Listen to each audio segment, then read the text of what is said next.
Things Fall Apart.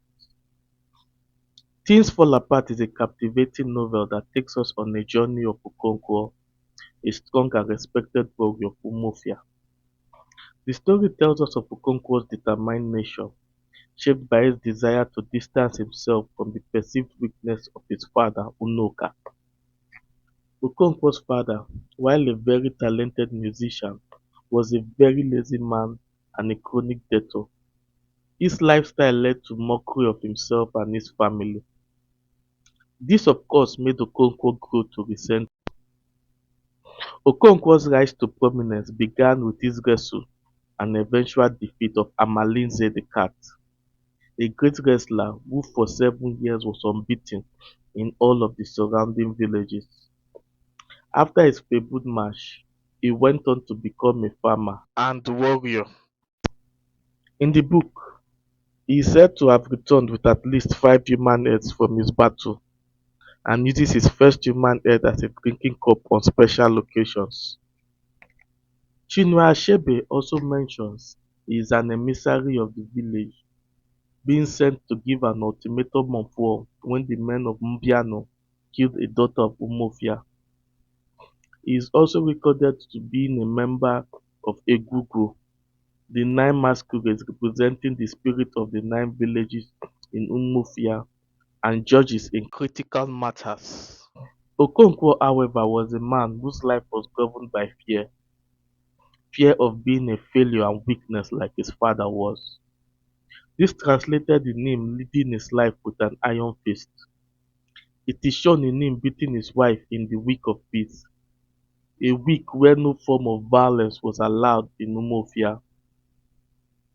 It is however more displayed in his killing of Ikemefuna, the boy offered as a peace offering to Umofia, the boy that lived with him for 3 years, the boy he had grown fond of, the boy that called him father.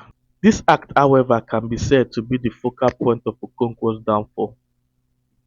3 days after this, Ezima, his most loved daughter, falls ill, despite having been cut from Ogbanje spirit.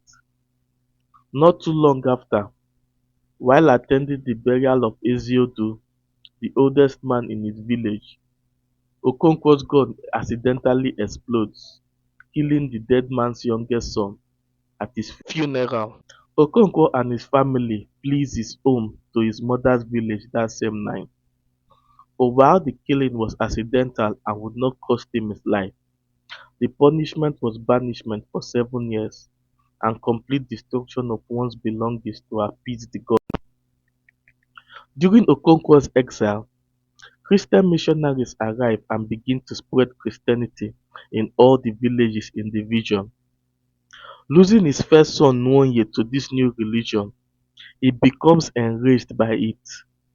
He is however in the dark about the extent Christianity had spread in his own home until he returns from his banishment. He returns to find Christianity thriving in Umofia, seeing them accepting the Osus, and seeing them preserve the life of twin children contrary to the customs of the village. What he however finds most disconcerting is the replacement of the Egungun justice system with that of the white man's. Confrontation between Umofia and the Christian church leads to the destruction of the church. This further leads to the arrest of 6 elders of the village, Okonkwo among them. They are beaten and have their heads shaved, and they are only set free after the payment of 250 bags of cash.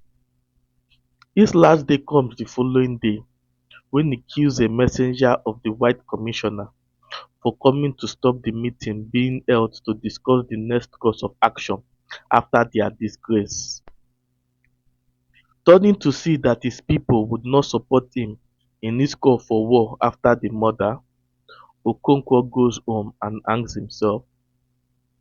This is an unfortunate end for him, as it guarantees he will not be buried but thrown into the evil forest as his father was. Thank you for watching. Ensure to like, subscribe, share and follow for more African content.